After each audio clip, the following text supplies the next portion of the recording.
మునక్కాయ పాలు పోసే కర్రీ చూపిస్తానండి.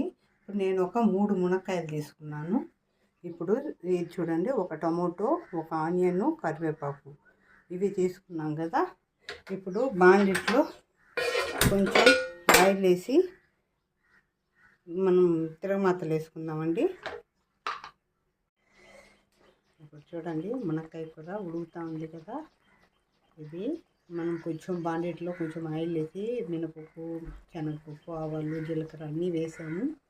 అన్నీ వేసిన తర్వాత అవి టమోటా, ఆనియన్, కరివేపాకు అన్నీ వేసాము. వేసిన తర్వాత మునక్కాయలు వేసి కొంచెం ఉప్పు, కారం, పసుపు మనకు సరిపడినంత వేసుకొని బాగా కలిపెట్టి కొంచెం నీళ్ళు పోసి ఇప్పుడు ఉడికించుకుంటున్నాం. లాస్ట్ ఫైనల్ దించుకునే ముందర పాలు పోసుకొని దించుకుంటే సరిపోతుంది.